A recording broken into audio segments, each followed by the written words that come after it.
Barely a teenager, the first time I tried to kill myself.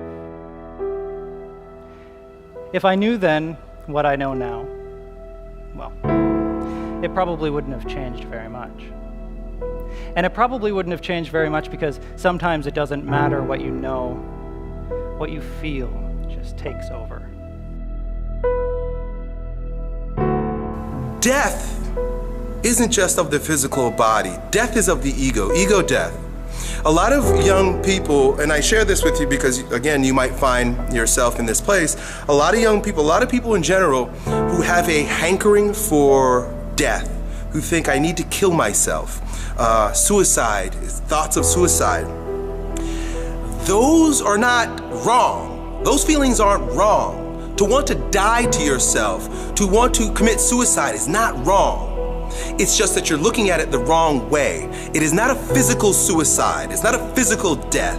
It is a character or an ego death. If you're watching this right now and you have the feeling that you want to kill yourself, or you have the feeling that I want to die, it's good. Just know that you're looking at it the wrong way. You must die. Your ego must die. Who you are today is no longer resourceful for who you're going to be.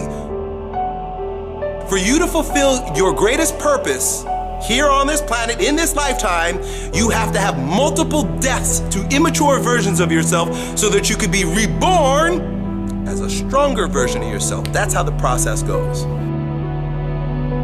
Things in life happen in this cyclical fashion. Failure is a part of success. You must fail. You must break down to build up. You must go down to grow up.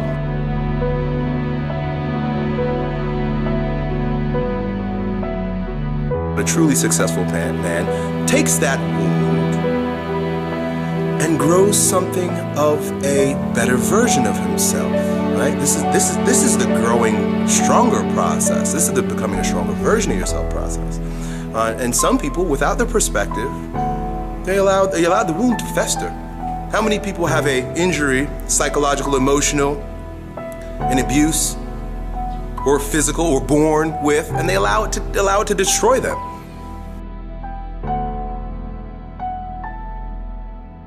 So many of us want to be successful for our own narcissistic desires, right? So, knowing that the work that I do is not just about Elliott Hulse, me growing in popularity and fame does nothing for eternity, for the world, for when I'm gone, when I'm dead. Sure, these videos will be here. But if I do these videos so that I can put more money in my pockets, well, who gives a fuck? But if I do the work that I do with the intent on making this a better place, unifying mankind, believing in the strongest version of you, and you, and you, and you, and giving you the tools that you could then take the strongest version of you and empower other people. Now it's a virus, right? It's a love virus. Feel good about that. Think in terms of your particular wound, even if you're dealing with one right now, and know this: whatever struggle you're dealing with, whatever challenge you're facing, whatever injury, whatever wound you have right now, it is a birth opportunity. It's an opportunity to, like the female, go in and allow the internal processes to put the pieces together where a new you can be rebirthed. It is the principle of death and rebirth. It is the principle of going down so that you can rise up.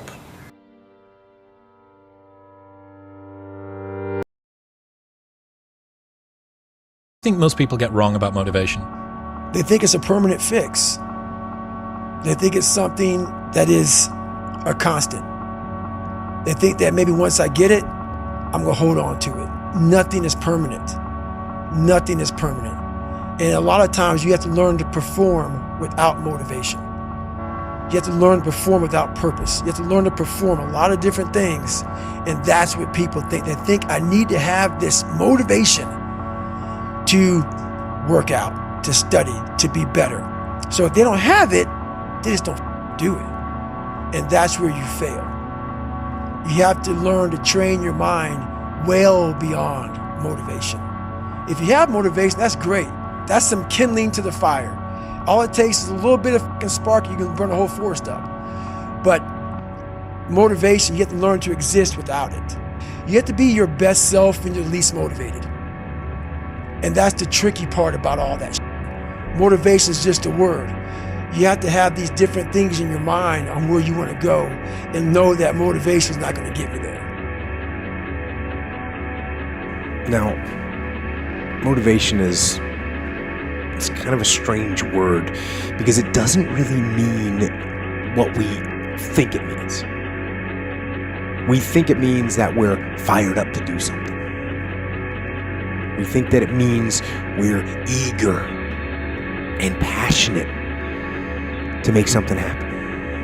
And we think that somehow we should just be able to turn on that eagerness and turn on that passion. But we can't. Because you just can't turn on passion. You can't just turn on the desire to execute a task. It just doesn't work that way. And honestly, that isn't even what motivate means. Motivate doesn't mean to yell and scream and encourage. No. To motivate actually means to provide a motive, a reason why. So to motivate someone is to explain to them why they're doing what they're doing, how it will help them, where it'll take them, why they should continue to work and to struggle and to fight. And when you need motivation yourself, don't look for someone to scream and yell. Don't look for someone else to give you motivation. Look at yourself. Look at yourself and remind yourself why you are doing what you are doing.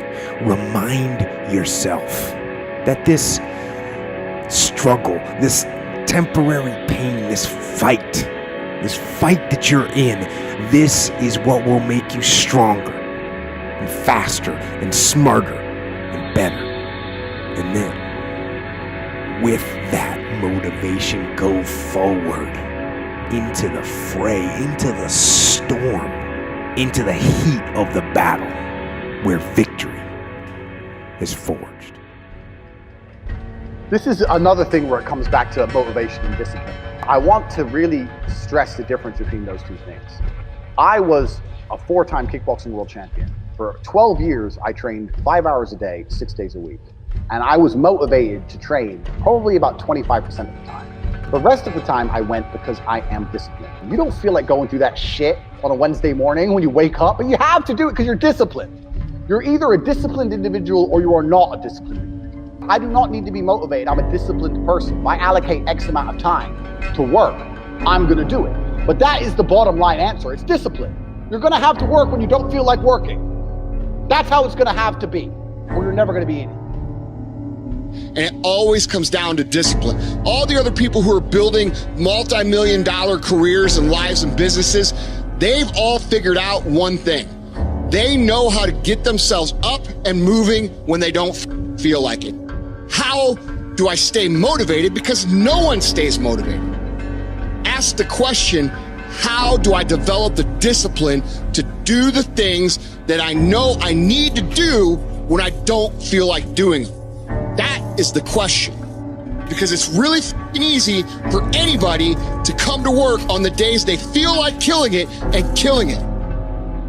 But what happens on the days that you don't feel like killing it? What happens on the days you don't feel like going to the gym? What happens on the days that you don't feel like getting out of bed? Because those are the days that are going to define where you end up in your life. Those days. Those days when I'm tired or worn out or just basically sick of the grind. Well, what do I do on those days? I go anyways. I get it done, even if I'm just going through the motions. I go through the motions. I don't really want to work out. I work out. Don't really want to get up and get out of bed. I get up and get out of bed. Don't give in to the immediate gratification that is whispering in your ear. Shut that down. Do not listen to that little voice. Instead, go through the motions. Lift the weights, sprint the hill, work on the project, get out of bed. And by simply going through the motions, you overcame that path. And you stayed on the righteous path, the disciplined path. You stayed on the war path, which is right where you know that you belong.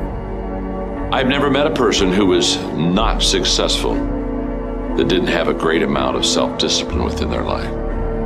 Self-discipline and being able to perform and being able to keep your life on schedule and being able to keep commitments and promises and meet deadlines is essential to success. If you study people who are at the pinnacle of anything, you recognize that to get there, motivation was maybe 1% of the formula, maybe. Winners don't need motivation. Winners need discipline. Discipline's about getting it done because it needs to get done, not because I feel like it, not because I'm motivated for it. Well, I think the one thing that discipline definitely does help you with is it helps you get things done. And when you get things done, when you actually do things, you have more success. And sometimes a big part of success is just not being fucking lazy and just doing it. That's like 90% of it is just showing up. Get there and start working. Like, you're not gonna feel perfect every day. If I only worked out when I felt good, I'd be a fat fuck. Because there's a lot of days I don't want to do it. It's pretty much the same with everybody that actually gets good at something. There's got to be those days you push through, and they're probably going to be more numerous than the days you don't. And so the benefit of discipline in my eyes has always been that through discipline I get things done.